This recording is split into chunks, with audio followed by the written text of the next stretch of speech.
ರಕ್ತದಾನಕ್ಕೆ ಮಿಗಿಲಾದ ದಾನ ಇನ್ನೊಂದಿಲ್ಲ ಎನ್ನುತ್ತಾರೆ. ಇದು ಅಕ್ಷರಶಃ ಸತ್ಯ. ಜೀವನ್ಮರಣ ಸ್ಥಿತಿಯಲ್ಲಿರುವ ಮನುಷ್ಯನಿಗೆ ರಕ್ತವು ಬದುಕು ಕರುಣಿಸಬಲ್ಲದು. ಹಾಗೆಯೇ ಆಕ್ಸಿಡೆಂಟ್ ಇನ್ನಿತರ ಸಂದರ್ಭಗಳಲ್ಲಿ ಅಂಗಗಳೇ ನಷ್ಟವಾಗುವ ಮನುಷ್ಯರಿಗೆ ಇತರರು ಮಾಡುವ ಅಂಗಾಂಗ ದಾನ ಮತ್ತೆ ಬದುಕಿನ ಆಶಾಕಿರಣ ಮೂಡಿಸಬಲ್ಲದು. ಅದೇ ರೀತಿ ಮಣ್ಣು ಸೇರಿ ಕೊಳೆಯುವ ನಮ್ಮ ಶರೀರ ಮನುಷ್ಯರ ರಕ್ಷಣೆಗೆ ಶಪಥಗೈದು ಕಲಿಯುತ್ತಿರುವ ಇನ್ಯಾವುದೋ ವಿದ್ಯಾರ್ಥಿಯ ಕಲಿಕೆಗೆ ನೆರವಾಗಬಲ್ಲದು. ಈ ಕಾರಣದಿಂದಲೇ ನಮ್ಮ ಕಾಲಘಟ್ಟದಲ್ಲಿ ಯಾವುದೇ ಐಶ್ವರ್ಯ, ಧನ, ಕನಕಗಳ ದಾನಕ್ಕಿಂತ ರಕ್ತ, ದೇಹ ಮತ್ತು ಅಂಗಾಂಗ ದಾನವೇ ಶ್ರೇಷ್ಠ ಎನ್ನಲಾಗುತ್ತದೆ. ಇದು ಈ ಪರಿಸರದಲ್ಲಿ ಇನ್ನೊಂದು ಜೀವದ ಸೆಲೆಗೆ ಕಾರಣವಾಗುತ್ತದೆ. ದಾನ ಮಾಡುವವರ ಜೀವನ ಸಾರ್ಥಕ್ಯ ಕಾಣುತ್ತದೆ.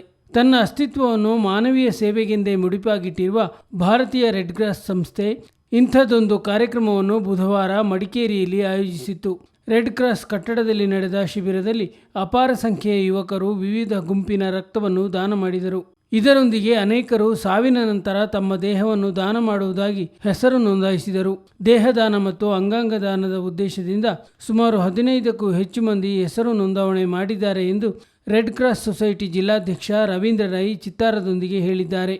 ಭಾರತೀಯ ರೆಡ್ ಕ್ರಾಸ್ ಸಂಸ್ಥೆ ಹಾಗೂ ವಿವೇಕ ಜಾಗೃತಿ ಬಳಗ ಹಾಗೂ ವೈದ್ಯಕೀಯ ವಿಜ್ಞಾನ ಸಂಸ್ಥೆ ಹಾಗೂ ಕುಟುಂಬ ಕಲ್ಯಾಣ ಇಲಾಖೆ ಇವರ ವತಿಯಿಂದ ಇವತ್ತು ನಾವು ರಕ್ತದಾನ ಶಿಬಿರವನ್ನು ಆಯೋಜಿಸಿದ್ದೇವೆ. ಅದರೊಂದಿಗೆ ದೇಹದಾನ, ಅಂಗಾಂಗ ದಾನ ಹಾಗೂ ಎಲ್ಲರಿಗೆ ವೈದ್ಯಕೀಯ ತಪಾಸಣೆ, ECG ಈ ಥರ ಕಾರ್ಯಕ್ರಮಗಳನ್ನು ಇವತ್ತು ನಾವು ನಡೆಸ್ಕೊಂಡು ಬರ್ತಾ ಇದ್ದೀವಿ. ಇದರಲ್ಲಿ ಹಲವಾರು ಜನ ಬಂದು ರಕ್ತದಾನ ಮಾಡ್ತಾ ಇದ್ದಾರೆ. ಅದರೊಂದಿಗೆ ದೇಹದಾನ ಹಾಗೂ ಅಂಗಾಂಗ ದಾನಗಳನ್ನು ಕೂಡ ಬ್ಲಡ್ ಮಾಡಲಿಕ್ಕೆ ಕಾರ್ಯಕರ್ತರು ನಿರತರಾಗಿದ್ದಾರೆ. ಹಾಗಾಗಿ ಇವತ್ತು ಮಧ್ಯಾಹ್ನದವರೆಗೆ ಇದೆ ಕಾರ್ಯಕ್ರಮ ನಡೆದಿದೆ. ಅದರಲ್ಲಿ ಹೆಚ್ಚು ಕಮ್ಮಿ ಇವತ್ತು 20 ಜನ ಆದರೂ ಕೂಡ ಅಂಗಾಂಗ ದಾನ, ದೇಹದಾನಕ್ಕೆ ಬ್ಲಡ್ ಮಾಡಲಿಕ್ಕೆ ಸಹಿ ಹಾಕ್ತಾ ಇದ್ದಾರೆ.